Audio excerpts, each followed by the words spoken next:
이 시간 옆 사람과 인사합시다. 예수님은 당신의 아픔을 아십니다. 옛날 중국의 한 병사가 같은 병을 가진 한 병사를 위로했습니다. 거기에서 나온 단어가 동병상련입니다. 동은 같은 동자고 병은 병이고 상은 서로 연은 연민의 정을 느낀다는 건데 같은 처지에 있는 사람끼리 이해하고 동정하는 것을 뜻합니다. 오늘 본문도 바로 핵심을 얘기하자면 바로 그 얘기입니다. 예수님이 우리와 같은 사람이 되신 것입니다. 그게 뭡니까? 우리의 연약함을 다 경험하시고 다 이해하시고 우리의 연약함을 예수님이 도와주신다는 겁니다. 오늘 말씀 보면 우리와 하나님, 예수님 같은 가족이라는 것. 예수님과 우리가 한 아버지 하나님께 속했다고 하는 것. 예수님은 우리를 형제와 자매라고 부르기에 부끄럽지 않을 만큼 같이 계시는 것입니다. 특히 예수님은 우리와 차이 있는 사람이 되신 것이 아니고 똑같은 사람이 되신 거예요. 똑같이 혈과 육, 피와 살을 가지고 오셨습니다. 왜 그러냐면 하나님은 죽으실 수 없는 분인데 죽을 수 있는 몸으로 오셔서 죽음을 통해서 사망의 세력을 잡은 자 마귀를 멸하시고 죽는 것을 두려워하는 우리들을 다 해방시켜 주시기 위해 오신 것입니다. 오늘 말씀을 여러분의 삶에 적용해 보시면서 참된 은혜를 받으시기를 주님의 이름으로 축원합니다. 첫 번째, 예수님은 우리의 아픔과 고통을 이해하십니다. 이브리서 2장 11절에 보면 거룩하게 하시는 이와 거룩하게 함을 입은 자들이 다 한 근원에서 난지라 그러므로 형제라 부르시기를 부끄러워하지 아니하시고. 예수님은 하나님이시지만 우리처럼 연약함을 경험하셨습니다. 특히 배신까지 당하시고 십자가의 고난을 겪으신 것입니다. 그리고 요한복음 11장 35절에 보면 예수께서 눈물을 흘리시더라. 아주 친한 나사로가 죽은 그 현장에서 예수님이 눈물을 흘리셨습니다. 동정하신다는 거거든요.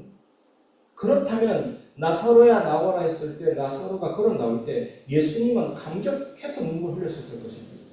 우리는 예수님을 전능자로 생각해서 눈물도 피도 없는 사람이 아니라 동정하시는 분. 나사로가 죽었을 때는 슬퍼하셨고 나올 때 무덤에서 나올 때는 기뻐서 감격스러워서 부둥켜 안고 울 만큼 예수님은 우리 연약함을 이해하십니다. 우리의 슬픔에 예수님도 함께 울어주시고 마음 아파하시는 분, 형제라니까 그런 표현입니다. 이사야 53장 5절에 보면 그가 찔림은 우리의 허물 때문이요 그가 상함은 우리의 죄악 때문이라. 그가 징계를 받음으로 우리는 평화를 누리고 그가 채찍에 맞음으로 우리는 나음을 받았다. 한마디로 이 말씀에서 예수님은 고통을 아는 자, 우리의 고통을 보고 모른 척 하시는 분이 아닙니다. 내 몰라라 하시는 분이 아닙니다. 고통을 모른 척 하지 않으시고 가까이 계시는 분, 아주 우리 속에 함께 계시는 분. 어떤 아이가 자기가 키우는 애완견을 잃어버려서 펑펑 울고 있을 때 옆집 할머니가 와서 그냥 같이 울어줬는데 이 아이가 뭐라는 줄 아십니까? 할머니 저를 정말로 이해해 주셔서 너무나도 감사합니다. 예수님이 함께 울어주십니다. 우리가 아파할 때 혼자라고 느끼게 하지 않게 하십니다. 그래서 여러분도 모든 고통 속에서 예수님께 나아가시기 바랍니다. 길이 열려 있잖아요. 시편 34편 18절에 보면 여호와는 마음이 상한 자를 가까이 하시고 중심으로 통해하는 자를 구원하시는구나. 이 말씀은 여호와는 마음이 상한 자를 멀리 하시는 것이 아니라 마음이 상한 자에게 가까이 하십니다. 중심이 찢어질 듯이 아픈 자를 구원하신다니까. 우리가 자격자입니다. 하나님의 은혜 받을 자격자예요. 얼마나 마음이 상했고 중심이 찢어질 때가 얼마나 많습니까? 그래서 예수님께 우리의 거룩함을 솔직하게 인정하면 돼요. 그러면 그 예수님은 우리에게 위로와 평안을 주십니다. 너무나도 간단하지 않습니까? 너무나도 간단해서 복잡하게 생각해요. 하나님의 치료받는 길은 너무나도 간단합니다. 예수님은 우리를 사랑하십니다. 많은 사람이 고난 중에 하나님이 나를 잊으셨다라고 얘기하기도 하잖아요. 아닙니다. 하나님은 우리 연약함을 이해하시는 분입니다. 같은 사람이 되셨습니다. 여러분, 기도할 때 이렇게 예수님이 말씀하신다고 상상해 보시기를 바랍니다. 내가 네 아픔을 알고 있다. 네가 힘든 시간을 보내고 있지만 나는 언제나 너와 함께 있었다. 너는 혼자가 아니야. 그래서 기독교 문학작품 중에 모래 위의 발자국, 제가 여러 번 소개해드렸잖아요. 그 주인공이 예수님과 함께 걷는 발자국이 있었거든요. 두 사람의 발자국. 근데 인생의 가장 힘든 시기에는 발자국이 한 개예요. 예수님께 따져 물은 겁니다. 늘 함께 있겠다고 하셨는데 왜 발자국 한 개입니까? 그때 예수님이 하신 말이 그때 내가 너를 업고 갔단다. 예수님이 우리와 함께 하십니다. 그 사랑을 느껴보시기를, 체험하시기를 바랍니다. 여러분이 어려울 때, 불안할 때 예수님께 기도하시기 바랍니다. 성경은요, 내가 너를 사랑한다. 사랑의 편지거든요. 그래서 하나님 말씀 묵상하고 기도할 때 그 하나님이 주시는 평안함과 위로를 체험하게 될 것입니다. 정말 진심으로 부탁드립니다. 그 예수님께 기도로 나아가시기를 바랍니다. 예수님은 이렇게 말씀하시지 않습니까? 마태복음 11장 28절에 수고하고 무거운 짐진 자들아 다 내게로 오라 내가 너희를 쉬게 하리라. 그래서 우리는 예수님을 찬송해야 되죠. 히브리서 2장 12절에 보면 이르시되 내가 주의 이름을 내 형제들에게 선포하고 내가 주를 교회 중에서 찬송하리라 하셨습니다. 여러분, 예수님을 찬송한다는 것은 단순한 노래, 단순한 예식이 아니라 하나님을 더욱 의지한다는 믿음의 행위입니다. 그래서 히브리서 2장 13절에 보면 또 다시 내가 그를 의지하리라 하시고 또 다시 볼지어다 나와 및 하나님께서 내게 주신 자녀라 하셨습니다. 예수님께서 이 땅에 계셨을 때 육신을 입었기 때문에 누구를 가장 의지했습니까, 여러분? 하나님 아버지를 의지했습니다. 성령 하나님을 의지한 것입니다. 성부, 성자, 성령 하나님의 완전한 사역이잖아요. 우리도 마찬가지입니다. 우리가 하나님 자녀니까 누구를 의지해야 됩니까? 하나님을 의지해야 되는 것이죠. 그래서 왜 찬양이 곡조 있는 기도입니까? 찬양 부를 때 의지력이 가장 강하게 생겨요. 믿음의 근력이 가장 강하게 생겨요. 찬양이 기도거든요. 여러분, 혹시 여러분 기가 막힌 상황 속에 기도가 안 될 때 찬양 그 자체가 기도입니다. 24시 찬양이 24시 기도예요. 기도할 맛이 안 나고 뭐 세상이 왜 이래? 나는 왜 이래? 절망 속에서 낙심되어 있을 때 찬양을 듣거나 찬양을 부르는 게 최고의 기도예요. 왜냐하면 나는 찬양할 맛 안 나지만 믿음의 선배들이 고백해놨잖아요. 예수를 나의 구주 삼고 성령과 피로서 부르고 내가 그 찬양을 만들어내려면 얼마나 힘듭니까? 다 나와있죠. 그 찬양을 계속 부르면 우리 영혼이 살아납니다. 내 영혼이 주님을 바라보는 심령이 됩니다. 내 마음속에서 진짜 믿음이 쫙 자라서 주님을 의지하게 됩니다. 기도할 수 없는 심령 상태였는데 기도의 상태로 들어가게 돼요. 그래서 찬양이 곡조 있는 기도거든요. 나침반이 북극성을 향하듯이 내 영혼이 주님을 바라보고 해바라기가 태양을 바라보듯이 내 중심의 주님을 바라보게 하는 게 찬양입니다. 하나님을 더욱 의지하는 믿음의 행위입니다. 이 축복을 누리시기를 주님의 이름으로 축원합니다. 두 번째, 예수님은 우리의 두려움과 죄에서 자유를 주십니다. 예수님은 죽음과 사탄, 죄의 권세를 꺾어버리셨거든요. 그래서 히브리서 2장 14절 16절 보면 자녀들은 혈과 육에 속하였음에 그도 또한 같은 모양으로 혈과 육을 함께 지니심은 죽음을 통하여 죽음의 세력을 잡은 자 곧 마귀를 멸하시며 또 죽기를 무서워함으로 한평생 매어 종노릇하는 모든 자들을 놓아주려 하시니 이는 확실히 천사들을 붙들어 주려 하심이 아니요 오직 아브라함의 자손을 붙들어 주려 하십니다.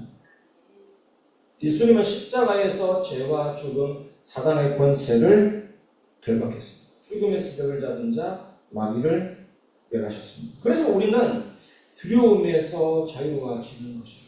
천사가 아니라 우리들을 하나님 자녀니까 붙들어 주시려고 하시는 하나님의 은혜죠. 우리는 더 이상 죽음의 족쇄에 묶여있는 자가 아닙니다. 어떤 어린아이가 밤이 무서워서 잘 때 두려워 떠는데 엄마가 이렇게 얘기합니다. 걱정하지 마. 내가 너 옆에 누워서 자. 네가 혹시 무서우면 엄마 손을 잡아 엄마 이름을 불러. 마찬가지로 그 예수님도 우리 곁에 계십니다. 우리를 붙들어 주시는 분입니다. 우리가 그 예수님을 믿고 의지하면 되는 것입니다. 그래서 로마서 8장 37절에 보면 그러나 이 모든 일에 우리를 사랑하시는 이로 말미암아 우리가 넉넉히 이기느니라. 철로 역정에 보면 주인공이 엄청난 무기의 죄의 짐을 이고 가다가 십자가를 딱 바라보는데 노력 안 했는데 몸부림 많쳤는데도 십자가를 바라보는 순간 죄의 짐이 껄러져서 대굴대굴 절벽 아래로 떨어졌나. 그때 천사가 갑옷을 입힙니다. 의의 흉배, 투구, 방패, 검. 그것 가지고 사망의 골짜기를 헤쳐나가는데 어떤 사람은 밑으로 떨어지고 막 쓰러지고 하는데 앞에 이블론이라는 악마가 나타납니다. 그래서 이블론이 막 공격하고 찌르는데 이 주인공이 쓰러집니다. 뒤돌아서면 안 돼. 쓰러졌는데 엄청난 위기인 줄 알지만 이 주인공이 이 고백을 하는 내용이 있습니다. 우리가 이 모든 일에 우리를 사랑하시는 이로 말미암아 우리가 넉넉히 이기느니라 외치면서 검을 찔렀더니 이블론의 악마가 꺾이고 도망가요. 그리고 마지막 관문에 보면 사자 2마리가 문을 닫힙니다.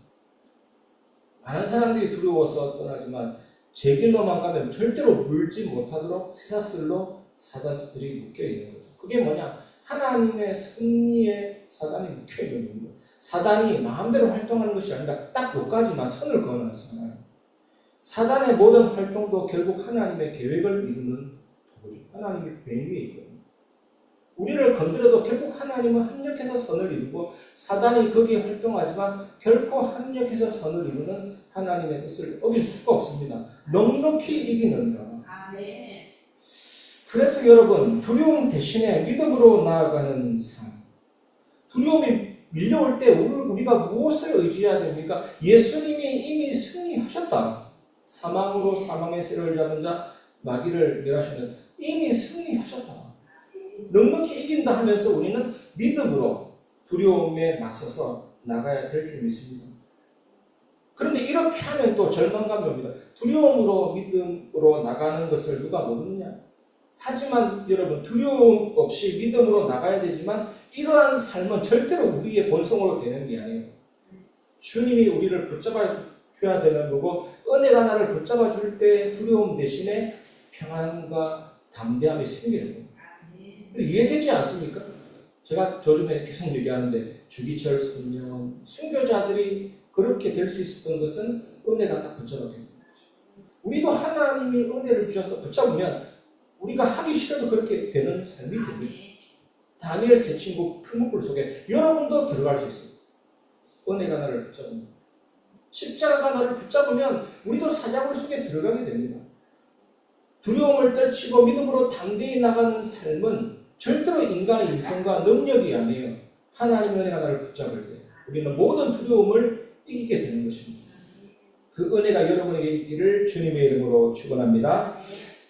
세 번째, 예수님은 언제나 우리를 도와주시는 분입니다.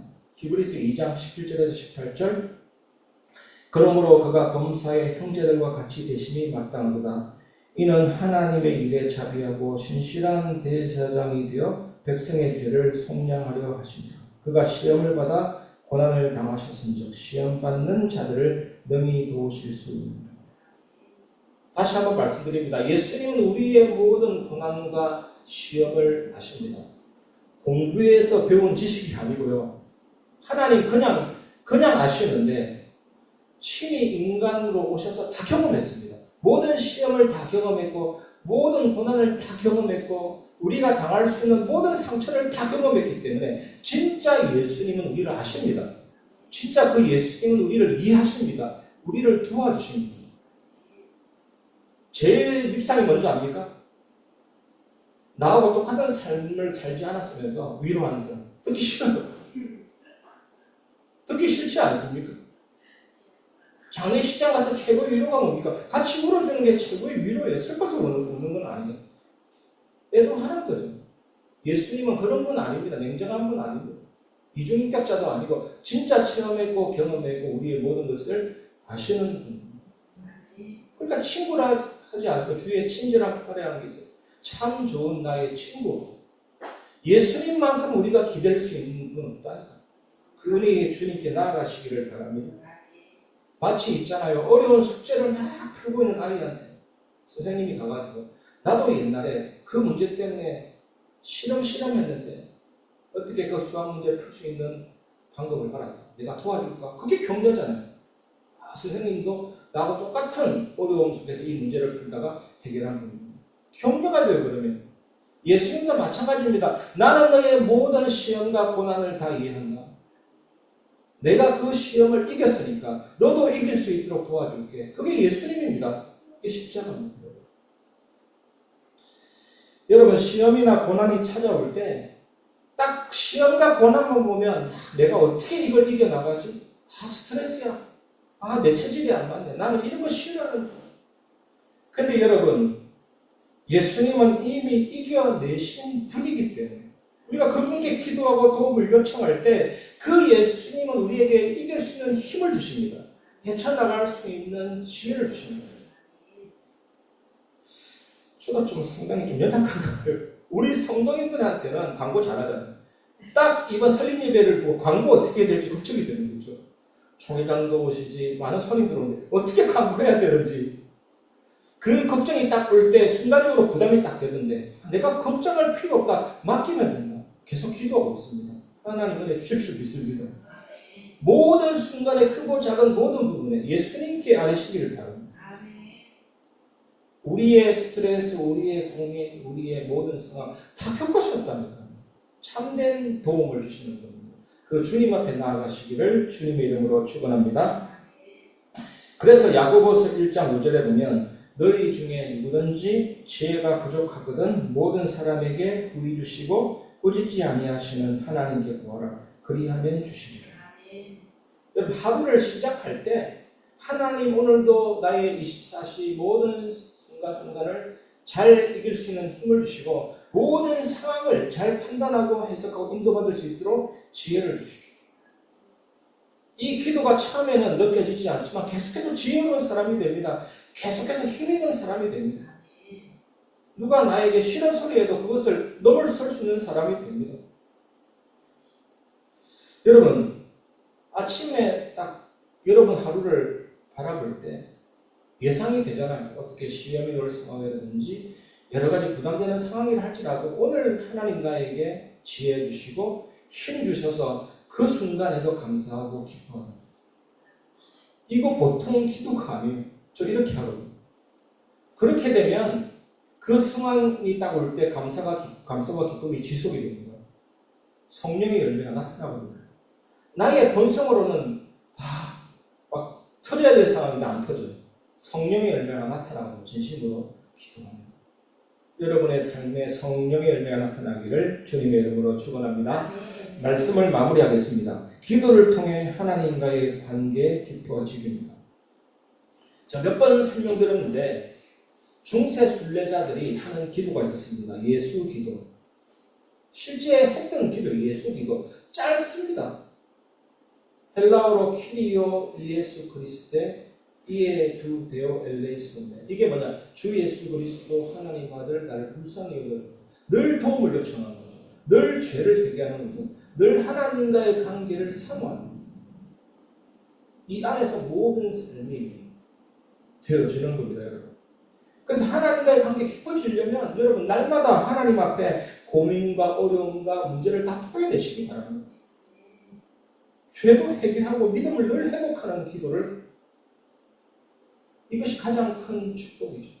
마치 친구에게 말하듯이 하나님께 여러분 마음을 털어놓는 것이 하나님과의 관계가 깊어지는 길입니다.